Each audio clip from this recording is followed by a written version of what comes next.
우리가 예수를 믿는 것이 무엇인가? 교회를 왜 나오는가? 질문을 받았을 때 가장 먼저 생각하는 것은 결국 영생, 구원을 얻기 위함이라는 것입니다. 하지만 의외로 성경에서 우리가 생각하는 영생이라는 그 단어, 영생이라는 의미가 굉장히 넓고 깊습니다. 우리는 영생하면 죽어서 천국 가는 것, 영생, 영원히 사는 것이라는 시간적으로 이렇게 영원히 이렇게 죽지 않고 사는 것에 관심이 많이 있습니다.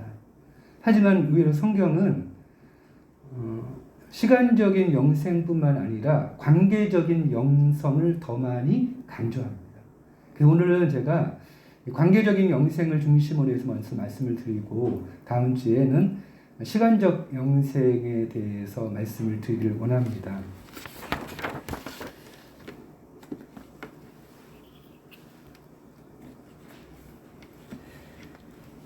성경 오늘 시편을 보면은 이렇게 시작을 합니다. 형제가 연합하여 동거함이 어찌 그리 선하고 아름다운고.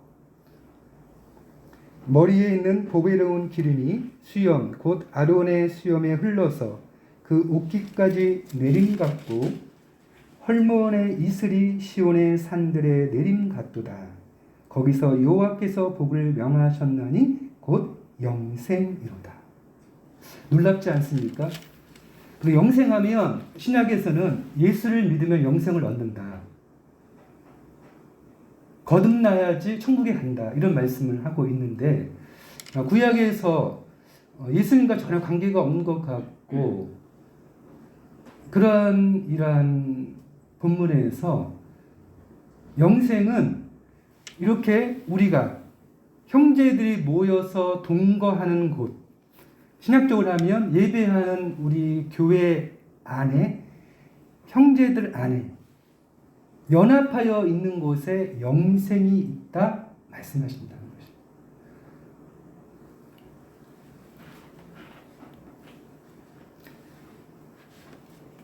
것입니다. 형제가 연합한다고 했을 때 동거라는 이 말씀을 통해서 영생의 가장 첫 번째는 결국에는 관계인데 인간과의 이 관계 가운데에서 하나님이 영생이라는 것을 우리에게 주셨다는 것입니다. 보통 우리는 예수를 믿는다. 신적인 관계, 하나님과의 관계를 가장 생각합니다. 근데 의외로 성경의 많은 부분에서는 그 부분에 두 번째 말씀드리겠지만 오늘 본문 자체에서는 우리가 예수를 믿는 공동체, 형제들이 모인 그곳에 영생이 있다 하는 것입니다. 여기서 형제가 연합하여 동거한다 하는 것은 함께 사는 거죠. 함께 사는 것입니다. 가정에서 함께 이렇게 가족들이 살아갑니다. 교회에서는 우리가 일주일에 한 번 예배를 드리고 더 자주 교회에 오신 분도 있지만 함께 모여서 예배를 드리고 봉사를 하고 서로의 고통을 위하여 기도하고 서로를 살피면서 우리는 함께 동거한 일을 이 땅에서 하면서 살아갑니다. 가정에서는 연약한 우리 남편, 연약한 우리 시어머니, 연약한 사람들 함께 살아서 같이 살아가는 그 자체를 성경은 영생과 굉장히 관련이 있다고 말씀한다는 것입니다. 요즘 시대는 함께 하는 것을 굉장히 힘들어합니다. 그래서 혼밥이 많고 1인 가구가 많죠. 그걸 결혼하기를 힘들어합니다. 왜 그렇습니까? 함께 살면 밥하고 빨래하고 청소하고 하는데 다른 사람은 아내는 밥하고 빨래하고 청소를 해. 근데 남편은 청소도 안 도와주고 설거지도 안 도와주고 집에 오면은 양말 그냥 던지고 옷 던지고 아무것도 안 한다고 하면은 거기서 이제 불화가 생기겠죠. 이모든 것들이 귀찮거나 하니까 치우는 사람 따로 있고 어지는 사람 따로 있고 그런 얘기가 나오죠. 왜 성경은 형제가 동거하고 연합하는 곳에 영생이 있다고 말씀할까요? 이것은 인간의 힘으로 되어지지 않는 신적인 것. 하나님께서 그 공동체 안에 계셔야 되고 성령을 통하여 함께 하는 것만이 우리가 할 수 없는 본능. 우리는 귀찮아. 간섭하지 마. 나 혼자 살래. 함께 살면 싸우느니. 우리 혼자 살면 외롭잖아요. 그리고 아플 때 혼자 사는 사람은 가장 힘이 듭니다. 도와주는 사람 없이. 함께 살면 귀찮은 일이 많아. 도와줘야 되고 참아야 되고 기다려야 줘야 되고 배려해야 되고 용서해 줘야 됩니다. 이 모든 것들은 내가 하기가 싫어요. 그래서 요즘은 혼자 사는 사람들이 많아집니다. 하지만 성경은 영생은 어디 있는가 하면 함께 살아가는 데 있다. 말씀합니다. 함께 살아가는 데 있다. 나와 생각이 다르고 기준이 다르고 문화가 다르고 강조하는 바가 다른 사람들이 함께 모여서 예배하는 그곳에 1차적으로 교회 공동체 영생이 있다고 합니다. 오늘 시편 134편 그 1절 시작하기 전에 가로가 있잖아요. 이렇게 돼 있어요. 다윗의 곧 성전에 올라가는 노래 이렇게 말씀하고 있죠. 성전에 하면 직원하면 이제 교회 공동체인데 성전에 예배하러 올라가는 많은 성도들이 있어요. 그래서 그곳에서 많은 일들이 있죠. 거기서는 예배도 드릴 뿐 아니라 봉사도 하고 각자 맡은 자기의 은사와 재능을 따라서 서로 도와서 살아갑니다.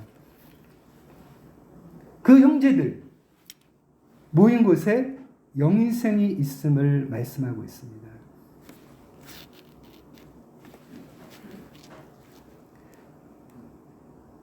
그 1차적으로 우리가 시간적으로 영원히 산다.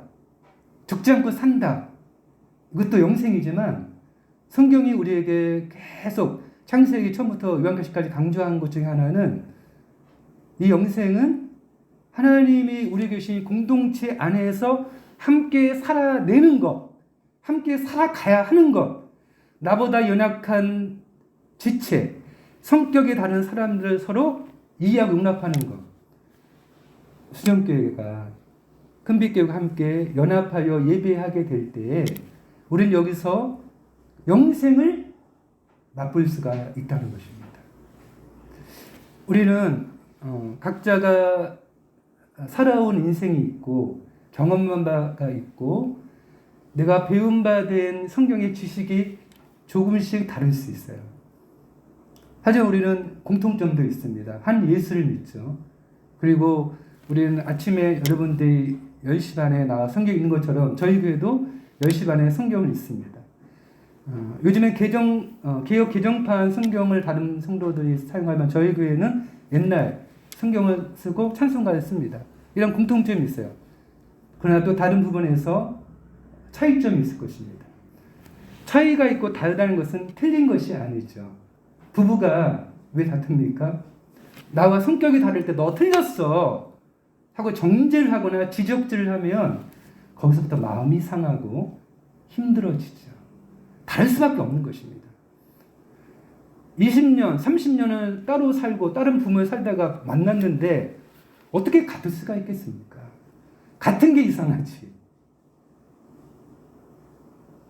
수영교회와 큰빛교회가 연합하여 신앙생활을 하게 될 때에 우리는 다른 것들로 인하여 힘든 것보다 다른 것들은 내가 없는 것을 저분이 있구나. 이것은 풍성함이라는 겁니다. 나 혼자서 이것을 들으려면 못 들잖아요. 하지만 두 사람, 세 사람 되면 같이 들을 수 있죠. 내가 보지 못하는 부분을 다른 사람이 볼 수 있다는 것. 내가 잘 못하는 부분을 다른 사람이 좀 더 잘할 수 있다는 것. 거기서 우리는 이 영생이라는 것, 교회 안에 하나님이 주신 것입니다. 그래서 이 영생은 우리의 어떤 본성이나 나의 성향, 내 있는 그대로 그냥 질러버리고 싶은 이런 것들을 하나님이 교회라고 하는 곳에 모이시게 하시고 성령을 통하여 사람들의 마음을 감화시키사 나로 하여금 예수를 닮아가게 하고 하나님을 닮아가게 하고 서로를 이해하면서 만들어가는 것, 거기에 영생이 있다는 것입니다. 결국 그것은 사람의 힘으로 되지 않다는 것을 이렇게 표현하고 있어요. 그 다음 절 보세요. 2절 보시면 머리에 있는 보배로운 기름이 수염 곧 아론의 수염에 흘러서 그 옷깃까지 내림 같고 이렇게 말씀하셨어요. 그 다음에 이제 3절에서는 헐몬의 이슬이 시온의 산들에 내림 같도다. 거기서 여호와께서 복을 명하셨나니 곧 영생이다.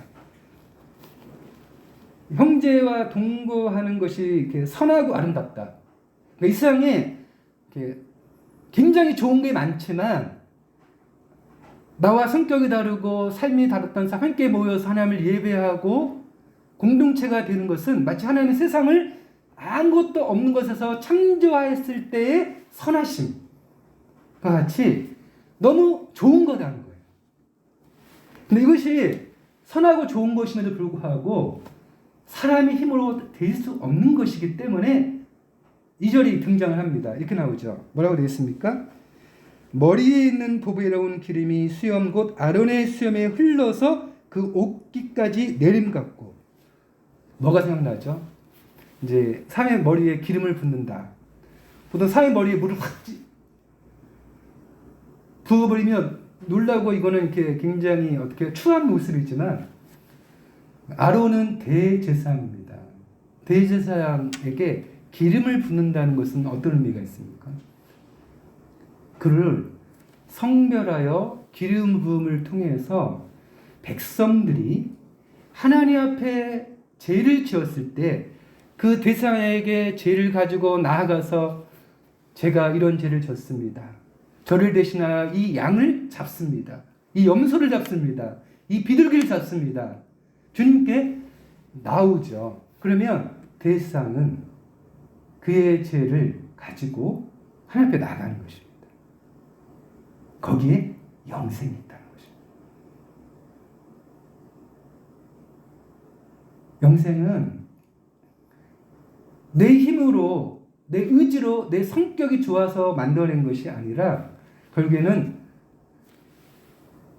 아론의 대상에 성령의 기름 부음이 있듯이 우리가 예수 그리스도로 말미암아 성령을 통하여 죄 용서를 받고 용서받은 자가 나보다 연약하고 나를 따라오지 못하고 때로는 잘난치 않은 사람까지라도 저 사람도 무슨 이유가 있겠지. 그래서 저렇게 말하겠지. 왜? 나는 나를 알거든요. 내가 얼마나 부족한가. 마태복음 5장에서는 이런 말씀을 하죠. 형제를 향하여 라가 바보놈이라고 하는 사람은 지옥불에 떨어지리라. 무슨 말씀입니까? 자기가 잘났다는 거거든요. 그래서 저 사람이 저거밖에 못하지 나는 이렇게 하면 되는데 딱 보면 자기는 잘 알아요. 이 문제는 이렇게 하고 이렇게 풀면 돼. 이 문제 이런 문제에서 이렇게 풀면 돼. 우리가 교회가 연합하면 많은 이제 문제들을 만나게 됐고 풀어야 될 것입니다. 그러면 그것이 굉장히 잘 보이는 사람이 있고 전혀 안 보이는 사람이 있고 그냥 이것도 좋고 저것도 좋다고 하는 사람이 있어요. 근데 그 가운데서 이 어떻게 됩니까? 나가 가난한 사람이 되는 것입니다. 나도 용서받은 자다. 나에게도 하나님의 궁일이 필요한 사람이다. 그래서 내 판단과 내 기준과 내 의견을 함부로 남발하여 다른 사람을 정죄하거나 너는 바보놈이라고 말할 수 없다는 거예요. 왜? 마태복음 5장 이런 말씀하죠. 심령이 가난한 자는 복이 있나니 천국이 저희 것이니라. 나는 너무 가난해요. 나의 믿음도 없는 것 같고요. 내가 주님을 위해 할 수 있는 것도 별로 없는 것 같은데 내가 어떻게 내 형제가 내 마음에 안 든다고 해서 쉽게 판단하고 정죄할 수 있고 바보놈이라고 할 수가 있겠습니까? 안 된다는 것입니다. 근데 거기에 뭐가 있다고요? 진정한 영생이 있다는 거예요. 영생. 왜? 영생이 뭐기 때문에 그렇습니까? 영생은 결국에는 관계가 다시 연결되어지는 것이에요. 하나님과의 관계가 끊었던 우리에게 예수께서 자기의 생명을 주셔서 우리로 하나님과의 관계를 다시 연결시킨 것, 그게 영생이잖아요. 그렇게 연결된 사람들이 나보다 연약한 사람들, 부족한 사람들, 나와 다른 사람들, 또 나보다 좀 더 멋지고 탁월한 사람까지 모두가 모여서 예배하고 사랑하고 받아주고 이해하는 곳, 그것이 바로 교회입니다. 거기에 영생이 있다고.